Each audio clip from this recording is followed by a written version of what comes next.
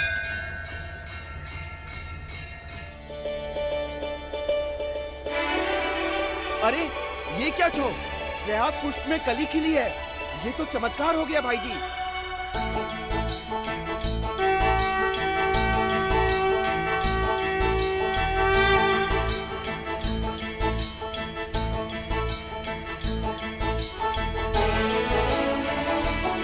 पता नहीं कौन दो प्रेमी मिलने वाले हैं जिनकी वजह से दशकों में पहली बार ये प्रयाग पुष्प खिला है।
चाहत, वेलकम होम। क्या बाबा, शहर के इतने बड़े गायक होने के बावजूद भी आपका ये कारपेंटरी का शौक मेरे तो समझ नहीं आता। इतने अरसे बाद आई हो, अपने बाबा के गले नहीं लगोगी? चाहत बेग के गले लगना इतनी आसानी से नसीब नहीं होता। चाहत बेग के हक को अर्न करना पड़ता है। चलिए बताइए, आपने हाइपरटेंशन की गोली ली? बिल्कुल ली थी। फास्टिंग शुगर कितना था? 98। वॉक पर गए थे? जी बिल्कुल गए थे। 10,000 स्टेप्स पूरे किए? 13,400। अरे वाह, तो इसी बात पे आपको मिलती है चाहत बेग की एक टाइट वाली हग। बेटा, डॉक्टर रायल बेग के गले लगना भी सिर्फ मुकद्दर वालों को ही नसीब होता है। एक बात बताओ, राइट वेंट्रिकल से कौन से वेसल की शुरुआत होती है? तो मेरा वायवा लिया जा रहा है। Pulmonary artery. बॉडी का सबसे लार्जेस्ट ऑर्गन कौन सा होता है? स्किन। ब्रेन के कौन से हिस्से को थर्ड आई कहा जाता है? थर्ड आई पीनियल ग्लैंड। इसका मतलब तमाम वक्त किताबों में मसरूफ रहकर बिताया जा रहा है। यहाँ आओ।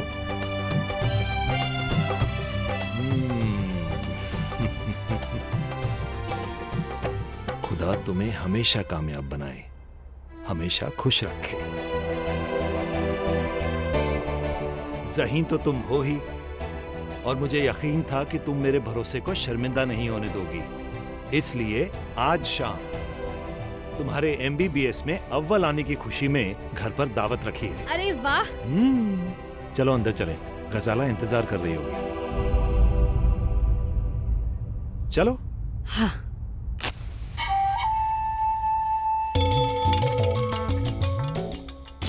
इंतजार में आँखियां सुखी रेगिस्तान हो गए छ, पर तेरे भूलने का अभी तक पता न छ। कहीं घर आने का मन तो ना बदल दिया लाटे ने?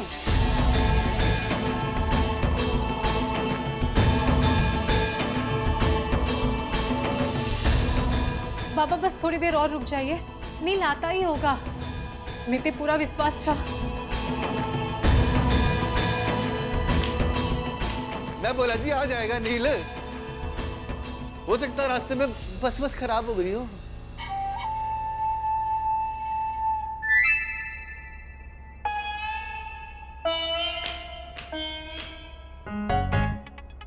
वो त्यार मामी ने मन्नत मांगी थी कि उसकी चाची की बुआरी के बालक को जो बुखार हुआ है, अगर वो उतर गया तो एक पूरा दिन अपने पति के पैर बांध के रखेगी। बस जिसका डर था वही हुआ, बालक का बुखार उतर गया। बाबा, जिसके आने की दिल में अपेक्षा ना हो, उसकी प्रतीक्षा करने का क्या उपयोग।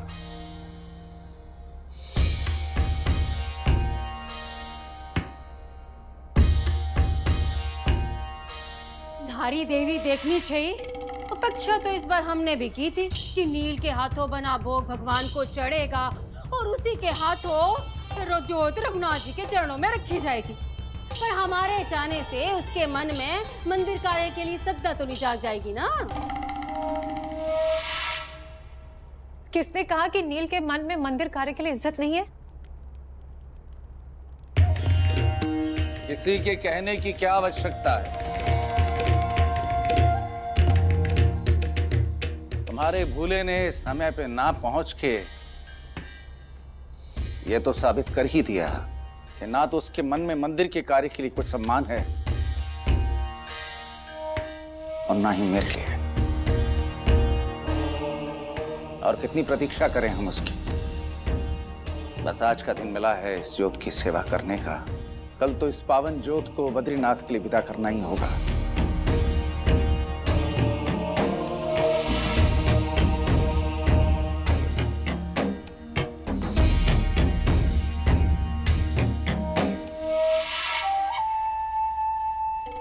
बाबा, अजी सुनती हो? पूजा में शामिल होने के लिए पैर खोलने की परमिशन तो दे दो।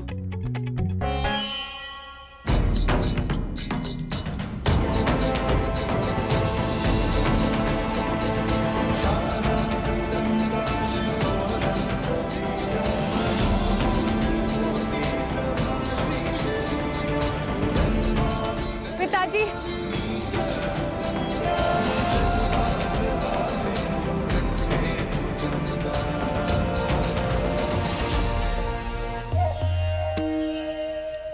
पिताजी बस 10 मिनट और रुक जाइए, नील आता ही होगा। दिन पता अच्छा सरस्वती ज्योत स्थापना का मुहूर्त बीत नहीं सकता।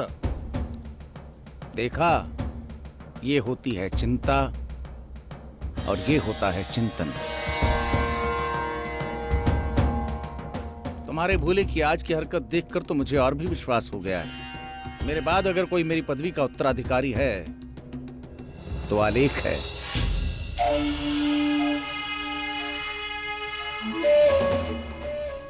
ऐसा मत कहिए सौरा जी। माना कि आप नीलकंठ से निराश हैं, लेकिन रक्त है वो आपका, और महंत की पदवी केवल नीलकंठ का सौभाग्य है। छोड़िए इन सब बातों को और चलिए, ज्योत स्थापना का मुहूर्त बीता जा रहा है। आइए। आलेख, तुम्हारी जगह कोई और होता तो इस पदवी पर अपना अधिकार समझकर कब का इसकी मांग कर चुका होता। कैसे जी लेते हो इतने निस्वार्थ भाव से? तुम सच में वो आलेख हो जिसे कोई नहीं बांट सकता। आओ आलेख, चलो।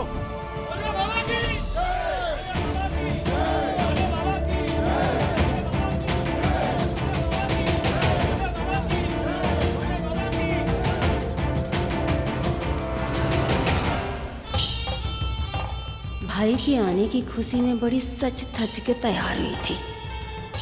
आखिर सारा सिंगार आंसुओं में ही बह गया ना।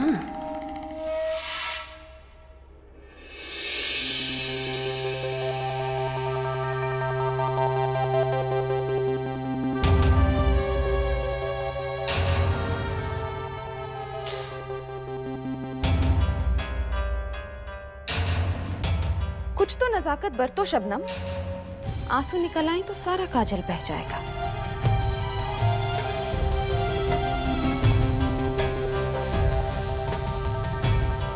ये काजल ही तो इस बला की खूबसूरती का मुहाफिज है। माशाअल्लाह भाजी, फूल परियों की कहानियां तो मैंने बहुत सुनी है, पर आपको देखकर उन पर यकीन हो रहा है। नजर ना लगे आपको, कौन कहेगा कि आप 2 जवान बच्चों की माँ हैं? तो नहीं, एक।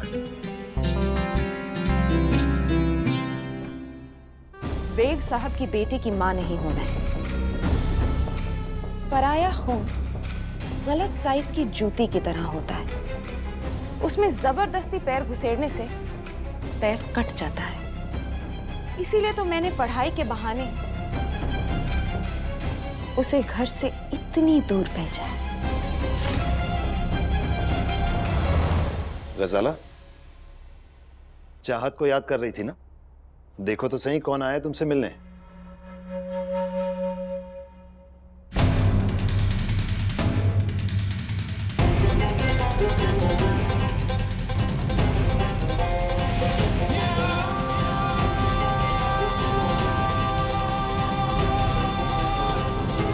ये तो इनसे भी 10 गुना ज्यादा खूबसूरत लग रही है।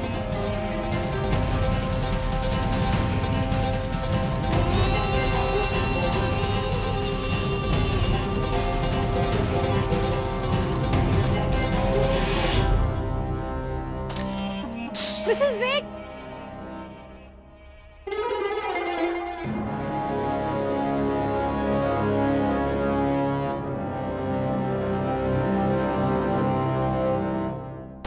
कोई बात नहीं भाई,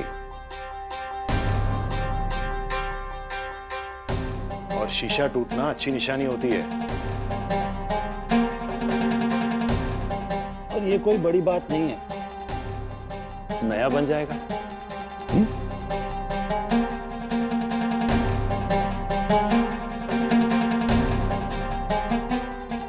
बहुत लंबी उम्र है तुम्हारी चाहत। हर रोज तुम्हें दुआ में याद करती हूँ, और बस अभी कुछ ही वक्त पहले तुम्हारा ही जिक्र हो रहा था। क्यों, है ना शबनम? हाँ जी। अस्सलाम वालेकुम। वालेकुम अस्सलाम।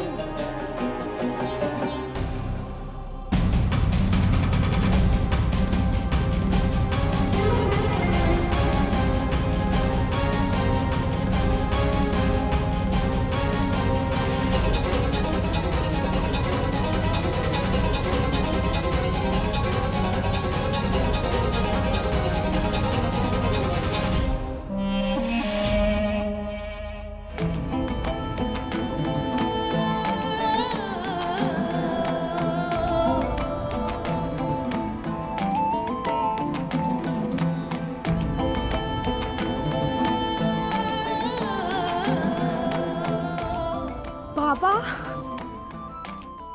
क्या है? मेरे सालों का ख्वाब आज इस लक्कड़ पर सजी लिखावट में है, कल शिफा हासिल किए मरीजों की मुस्कुराहट में होगा। मेरे बेटी के नाम के आगे लिखा हुआ ये डॉक्टर चाहत बेग। पापा,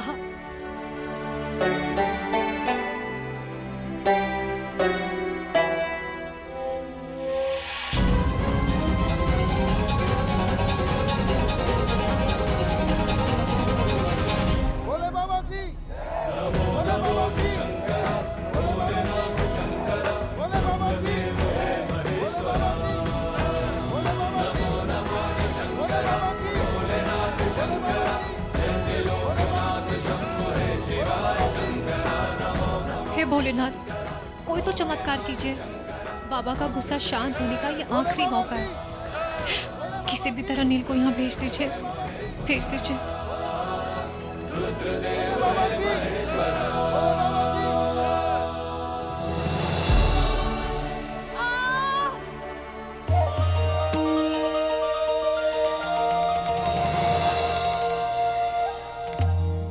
हो सकता है जैसे तू ढूंढ रही हो तेरे पास ही हो। नील, उतार मुझे जल्दी और जा बाबा के हाथ से जोत ले ले। वरना घर में चक्रचाल हो जान, बजट पड़ जाए, उतार। मेरा भूला तो आ गया। तू अभी जा, बाबा वहीं है। बग्स क्या यार, आती मौत के कुएं में मत भेजना मुझे प्लीज।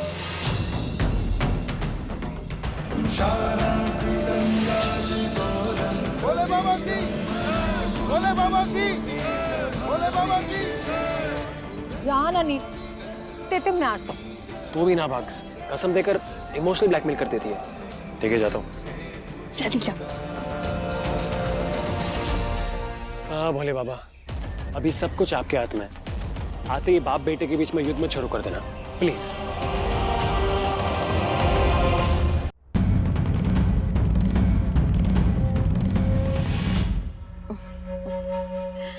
बाप बेटे की इस मोहब्बत की तो लोग मिसालें देंगे। देखो ना, इतने महीनों से मैं इनसे कह रही हूँ कि अपने हाथों से नक्शो निगार किया हुआ एक खूबसूरत सा आईना बना दे मेरे लिए, लेकिन मेरे लिए वक्त कहाँ है इनके पास। और ये देखो, बेटी के लिए इतनी खूबसूरत नक्शे वाली तख्ती तैयार है, माशाअल्लाह।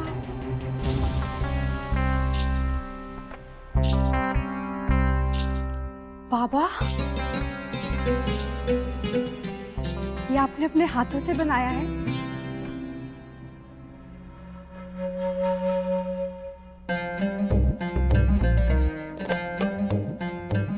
क्या बाबा, इतनी मेहनत करने के बावजूद भी आपने मेरा नाम गलत लिखा है।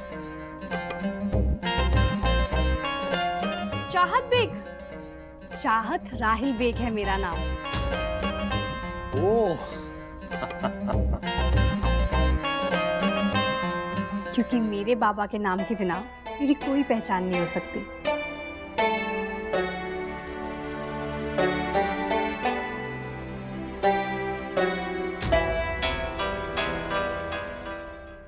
एक मिनट बेग साहब, जिस माथे को आप चूमने जा रहे हैं, कि मैं उस पर क्या देख रही हूँ? सिंदूर? ये किस गैर मजहबी आदमी के नाम का सिंदूर अपनी मांग में भरा है?